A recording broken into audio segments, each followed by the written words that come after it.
안녕하세요. 절대업투비의 명품 PD 한PD입니다.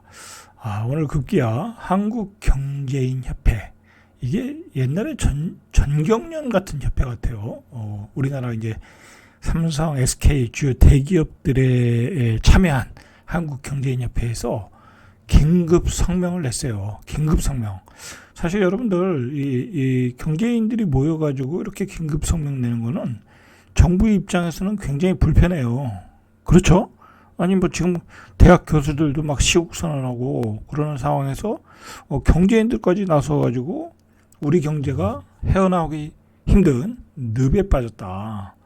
그래서 이제 뭐 구체적인 내용 뭐 여기서 알 필요 없고요. 경제가 정치 현안이 돼야 되는데 경제에 대해서 신경을 안 쓴다라는 거야. 이 우리나라 정치권에서 그죠? 여당과 야당이 지금 우리나라 경제가 위기다. 그죠? 누누이 강조드리는 거 아니에요. 굳이 말할 필요도 없이 뭐 환율만 놓고 보더라도 그다음에 대외 경쟁력이라든지 위기라는 건 이제 누구도 알잖아요. 그리고 지금 뭐 자영업자들 뭐 폭망하는 상황이니까. 그런데 여야가 맨날 재판만 하고 싸움만 하고 그죠? 자, 그러고 있으니까 경제인들이 들고 일어난 거예요. 일종의 혁명이죠. 자, 이게 심각한 거예요. 자, 이 정도 상황이면 심각한 거다. 이게 어제도 얘기했지만 IMF와 똑같은 상황이다. 그죠? 그때와 다른 거는 뭐냐면 그때는 우리가 금고에 외화가 없었고 그때는 지금 우리는 금고에 외화가 있어서 이 IMF가 이 상황과 다른 거예요. 그러나 반대로 우리는 지금 부채가 너무 많다. GDP에 대한 부채율도 높고 이따 뒤에서 보겠지만 국가 부채도 높고 가계 부채도 거의 전 세계 1위. 요즘 상황을 한마디로 정리하면 내수는 집값 폭등에 폭망했고 그 집값 폭등 때문에 내수 시장은 죽었다라는 거야. 사람들이 쓸 돈이 없어요. 그죠? 쓸 돈이 없어. 이자 내느라고. 그 다음에 대외 환경, 수출은 구조적 한계점에 왔다. 그죠? 이제 점점 줄어들겠죠. 이제 흑자 내는 게 구조적 한계점에 왔다. 이제 석유화학, 중공업, 이제 뭐 마이너스잖아요. 적자죠. 그다음에 반도체도 중국이 쫓아오고 있고, 그리고 삼성전자가 힘을 못 쓰고 있고. 자, 그리고 신경제는 계속해서 지금 적자를 내고 있고, 그죠? SK, 뭐 에코프로 그런 기업들. 그다음에 신경제에 대한 기후 변화에 대한 신재생 에너지에 대한 정책이 다 바뀌었다. 완전히 뒤집어졌다. 트럼프 때문에. 대외 환경은 구조적 한계점. 내수는 집값 폭등이 폭망했고 여기에 결정타가 또 뭐예요? 고령화죠. 고령화. 그죠? 저출산 고령화. 생산 연령 인구가 줄어들고 있다. 그죠? 그리고 어르신들이 많아지고 있다. 어르신들이 많아지는 것은 결국 뭐예요? 복지가 우리가 이 국가 예산 중에 복지로 들어가는 비용이 제일 많거든요. 이따 뒤에서 보겠지만 그 복지 비용이 기하급수적으로 급증하고 있는 거예요. 이거 이따 한번 뒤에서 보세요. 자, 그러니까 그거에 대한 반응으로 기업들은 구조조정을 하고 있다. 구조조정 하고 있잖아요. 뭐 이거 안 한다는 사람 있는데 지금 살벌하게 하고 있어요. 그죠? 살벌하게 하고 있어. 그리고 자영업은 폭망이다. 그죠? 자, 이런 상황이라는 거예요. 자, 그러니까 이거에 대한 대책으로 IMF에서는 구조개혁을 해라. 그죠? 구조개혁을 해서 잠재 성장률을 제고해라. 근데 앞으로 윤석열 대통령이 얘기하는 4대 개혁도 거기에 포함되는 거고요. 노동, 재정, 연금 개혁 이런 게 이제 의료 이렇게 4대 개혁이겠죠. 자, 이런 걸 개혁을 하라는 거예요. 구조 개혁을. 근데 안 하고 있잖아요. 그죠? 여야가 다 안 하고 있잖아요. 그죠? 자, 둘 다 그냥 권력 싸움만 하고 있는 거죠. 그죠? 사생 결단을 벌이고 있는 거야. 둘이 외나무 다리에서 만나가지고.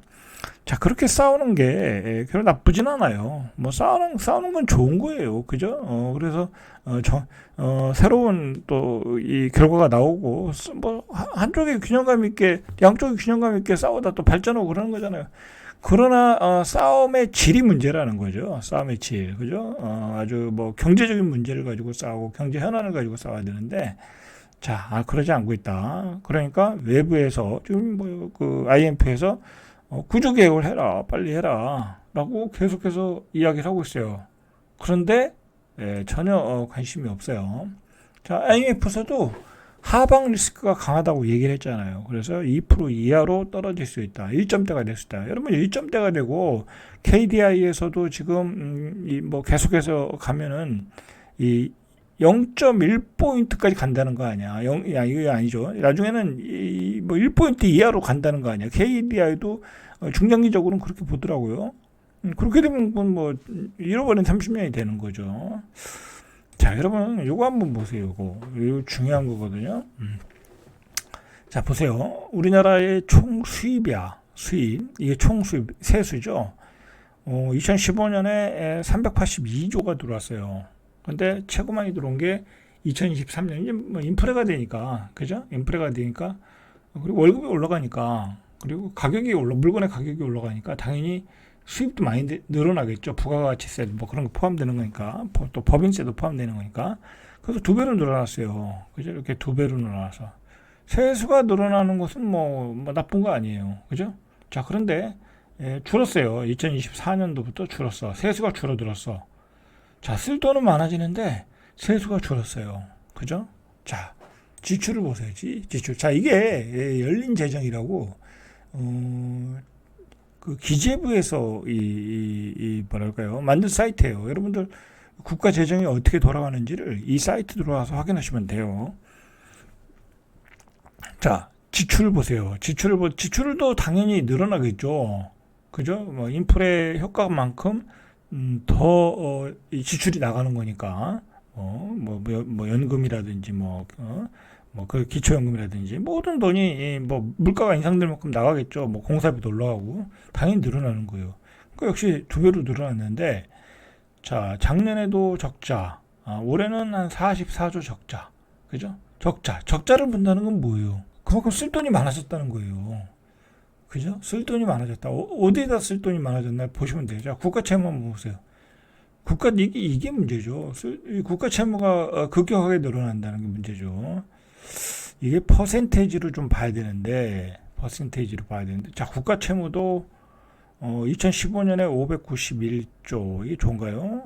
591, 1196조, 그죠? 자, 2배가 늘어났어요. 국가 채무도 2배가 늘어났다. 자, 그 다음에 적자가 언제부터 났나 보죠. 적자가 2020년도부터 이렇게 났어요. 20년, 21년 이때 코로나 때 막 퍼준 거죠. 그죠? 퍼준 거죠. 좌파 정권 때 퍼주고. 자, 여기는 세수가, 윤석열 정부에서는 세수가 안 들어오니까 또, 이 적자가 난 거고. 자, 여러분들 이거 좋은 자료예요. 자, 그 다음에, 자, 이걸 보세요. 총 지출. 이거 잠깐 보시면 아주 내용이 좋아요. 이걸 보세요. 분야별 지출. 자, 분야별 지출 한번 보세요. 분야별 지출을 보면, 자, 우리나라의 국가 세금이 어디에 제일 많이 들어가나 확인할 수 있어요. 자, 224조가 사회복지로 들어가는 거야. 그죠? 사회복지. 그 다음에 일반 지방 행정, 뭐 지방 쪽으로 들어가는 거죠. 행정과 지방. 요게 한 110조. 그 다음에 교육이 한 89조. 교육도 어마어마하게 들어가는 거죠. 그죠? 자, 그 다음에 국방이 57%, 뭐 이런 식으로 들어가요. 그러면 여기서 중요한 게 뭐냐면 2024년도에 사회복지, 자, 여기에 224조가 들어가는데, 그러면 2015년, 우리가 이제 15년 기준으로 봤잖아요. 2배 늘어나는 거. 자, 2015년에 105조가 들어갔어요. 그죠? 근데 2024년에 2배가 늘었잖아요. 자, 그러면 이게 결국은 이제 저출산 고령화잖아요. 그죠? 고령화가 많아지니까, 그죠? 고령화가 많아지니까 더 돈이 많이 들어가겠죠. 앞으로도 더 많이 들어간다는 거죠. 그죠? 어르신들이 급증을 하니까. 자, 그 대신 또 세수는 안 들어오잖아. 그죠? 수익은 안 들어오잖아. 그죠? 수익은 안 들어오고 나갈 예산은 많아. 그러면 국가 채무가 자꾸 늘어나겠죠. 아니면 복지가 줄어들든지. 그죠? 그러니까 좌파 정권이 들어오면 적자가 늘어날 거고, 복지는 좌파 정권은 잘해주니까. 근데 윤석열 정부 같은 그 보수 정권이 들어서면, 적자 폭을 줄이려고 노력을 하겠죠. 자, 그러다 보면, 복지가 좀, 복지가 많이 줄어들겠죠.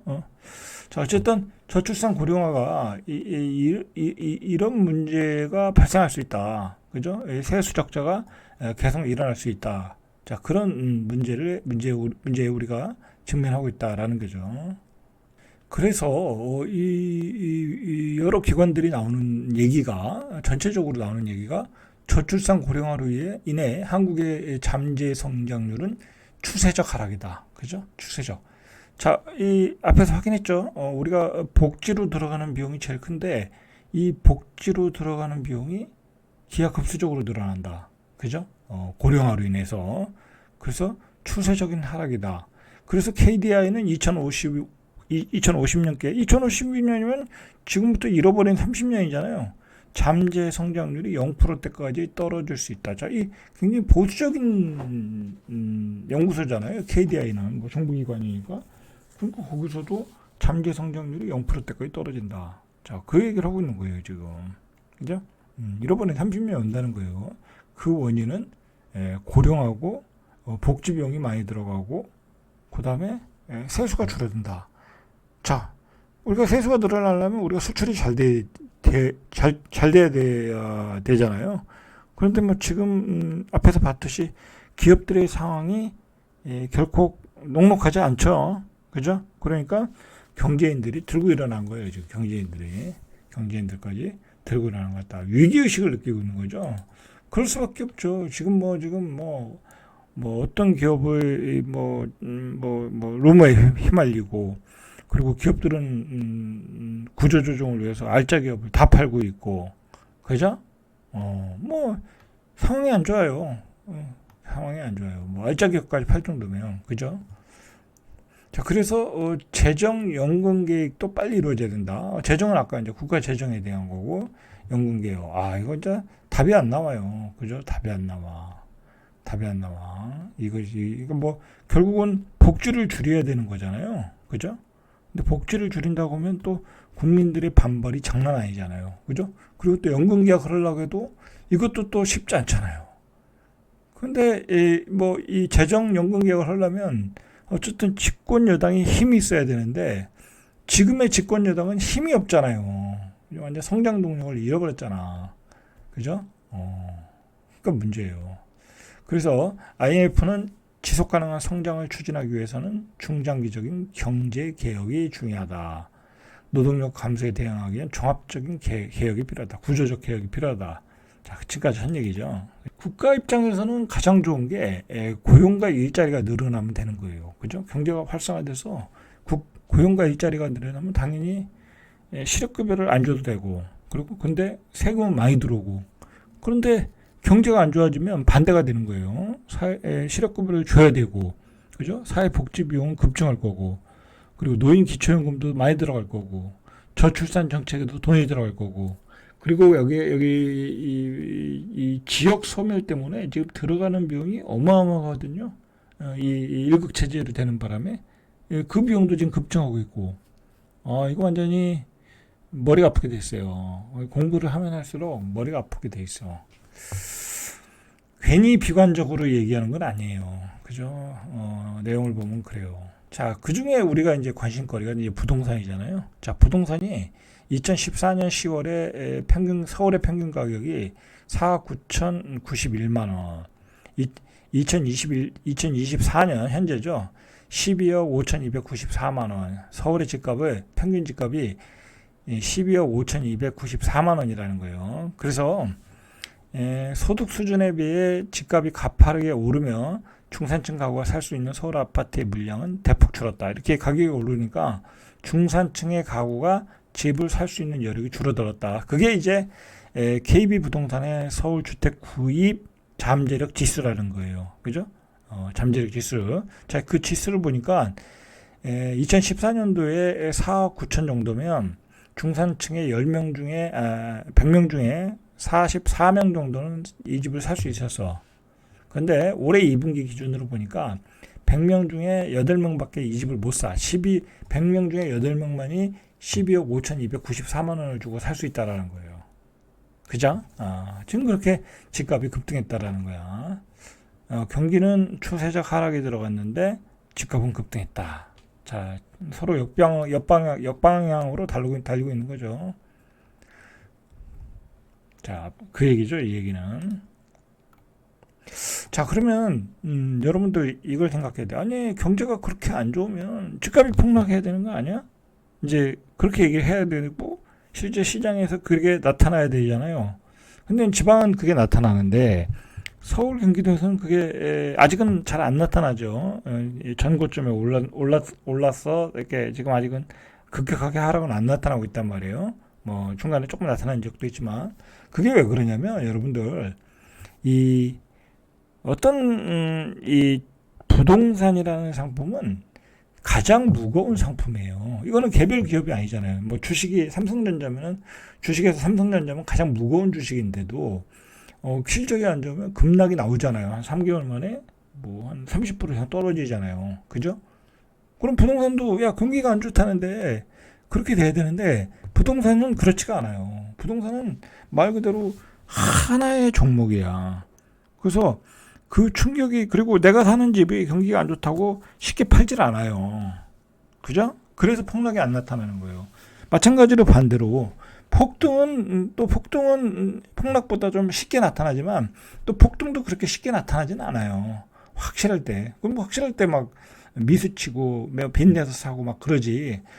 뭐 쉽게 살 수 있는 게 아니잖아요. 집이라는 게 수억 수십억 하니까 이 부동산이라는 상품은 폭등과 폭락이 서서히 나타난다. 가령 말이에요. 이제 최근에 이제 부동산에 집을 내놓으시는 분들 보면 진짜 옛날에 싸게 산 거야. 옛날에 뭐 지금 현재로 한 8억 정도는데 옛날에 한 4억 정도에 산 거야. 근데 그때 빚을 3억 주고 산 거야. 3억 내고 자기 돈 1억 가지고 산 거야. 그럼 그 사람은 지금 팔아도 8억에 팔아도 한 4억은 번 거잖아요. 그죠? 그런 사람들이 지금은 집을 내놔. 왜? 못 버티니까. 그 3억에 대한 이자를 내야 되잖아요. 어쨌든 집값이 올라서 못 버티는 거야. 경기가 안 좋으니까 못 버티는 거야. 그리고 자기는 4억짜리 집으로 이사 가는 거야. 그나마 그렇게 투자 잘한 사람. 근데 그런 사람도 지금은 못 버틴다. 그러니까 아주 최악의 경우에 집을 내놓지 뭐 서서히 나쁠 때 어중간할 때는 집을 싸게 안 내놓는다는 거야. 그러니까 최악의 순간이 와야 집값이 떨어지는 거예요. 항상. 그리고 너무 많이 올랐을 때 또 뭐 그때 금리가 확 올렸다든지 어떤 외부적인 충격이 있어야 이렇게 떨어지는 거예요.